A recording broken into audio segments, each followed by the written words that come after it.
There's multiple endings for Frisk and Undertale. On Pacifist, they fear the underground with Azrael. On Neutral, they cross the barrier by themselves. Finally, on Genocide, they give up their soul to reset the world. For the sake of this video, I'm gonna be assuming that Frisk did a Pacifist run. After Azrael breaks the barrier and returns everyone's souls, the monsters look at the light shining down upon them. If they step foot on the surface, will the humans attack despite Frisk being with them?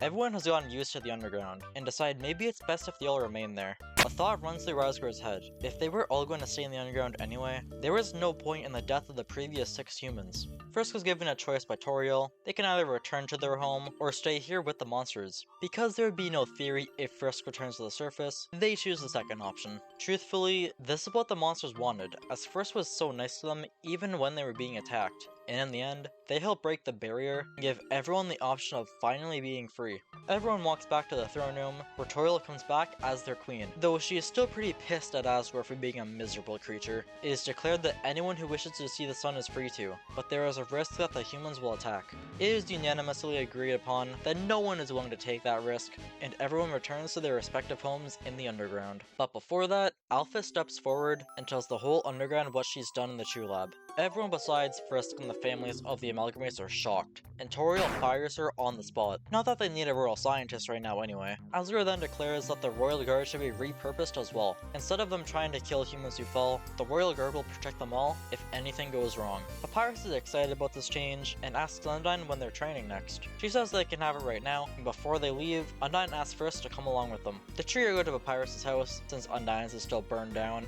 Sans also shows up to watch the training, since he's got nothing better to do. Undyne and Papyrus fight, and Papyrus is holding his own in this battle very well, but Undyne still gets the better of him, though she is impressed with Papyrus' strength. And now that the Royal Guard isn't designed to kill humans, Papyrus may actually be worthy of joining. She tells Papyrus that they can train again tomorrow, and the two of them go inside.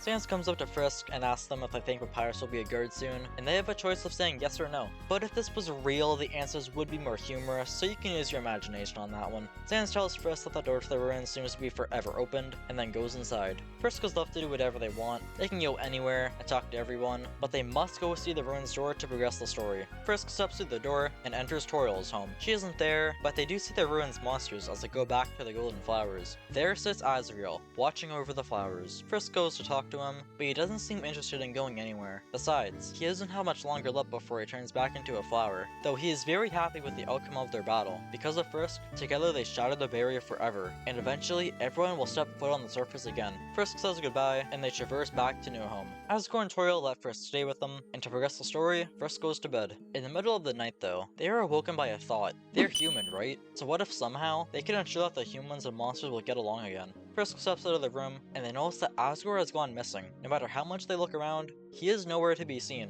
But Frisk has to put that aside, as they know what they have to do. Frisk walks to the barrier, and steps into the dimly lit surface. As they make their way down the mountain, the sun starts to rise, and they wonder what the monsters will think knowing that Frisk isn't there. But they have to stay focused on this task. And besides, he'll be going back to the underground soon. As Frisk reaches the bottom of the mountain, they see one of the human villages surrounded by a forest, and a tall figure that they can't seem to make out. The figure slowly enters the village, and suddenly screams ring out. Villagers rush out of their houses with weapons, and Frisk runs over to see what's happening.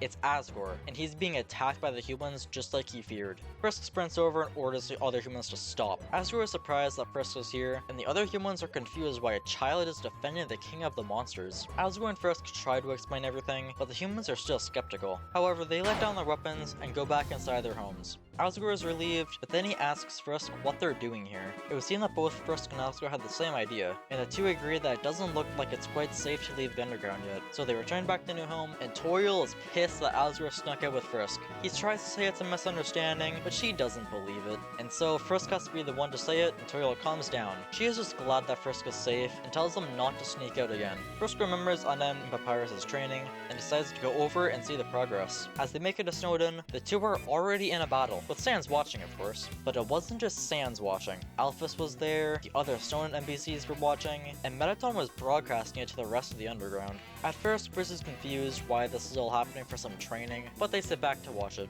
Undyne still gets the better of Papyrus, but then she goes over to him and welcomes him to the Royal Guard. Papyrus is happy, and now Frisk understands why there was a crowd, as this was a battle to see if he was really worthy of joining. Mettaton ends the broadcast, and Frisk walks over to them all. They are all glad to see him of course, and Sans tells tells Frisk that they were right or wrong, depending on their response from earlier. Again, just pretend this conversation was more interesting than this. Undyne gets a call from Asgore, and he tells her about his journey on the surface. She forwards this information to Papyrus, and they have to go to New Home to make sure that if any humans enter through the barrier to investigate, nothing bad will happen.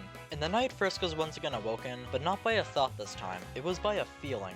They go to the throne room, where they see Undyne and Papyrus talking with a human. This human was apparently a journalist who was trying to get information for a newspaper. When they see Frisk come in, Undyne tells them to wake up Toriel and Asgore, which they do so. Toriel explains to the writer that Frisk was the one who saved them all and stopped the monsters from continuing the war. The journalist writes this all down and then asks to interview Frisk. The two sit down, and the older human starts asking questions. I'm not creative enough to make a full interview here, but just expect questions about why they climbed the mountain, their experience with the monsters, and don't worry, Frisk decides not to answer the question about climbing Mount Debit. The interview concludes, and then the human asks to individually speak to Toriel and Asgore as well. After all of the interviews conclude, the journalist leaves, and all the monsters can do is wait. Frisk is left to do whatever they want again, and I think this would be the part where a lot of side quests open up involving the main cast and secondary cast like Napsterbluke. As an example for one of these side quests, Frisk can go help Mettaton with one of his shows, help Toriel make a pie, or get pranked by Sans. Frisk ends up going to bed eventually, and this time they were not woken up by anything. After some time passes, they see a group of humans enter the throne room. These humans were actually the 7 humans who created the barrier. They tell the king and queen of the monsters that the humans have decided to end the war and monsterkind is free to go back to the surface. Toriel asks the humans to wait here while she announces a meeting for the entire underground. When everyone shows up, Toriel tells the 7 humans to share their story, and they tell the whole underground that the surface is safe for them to be in.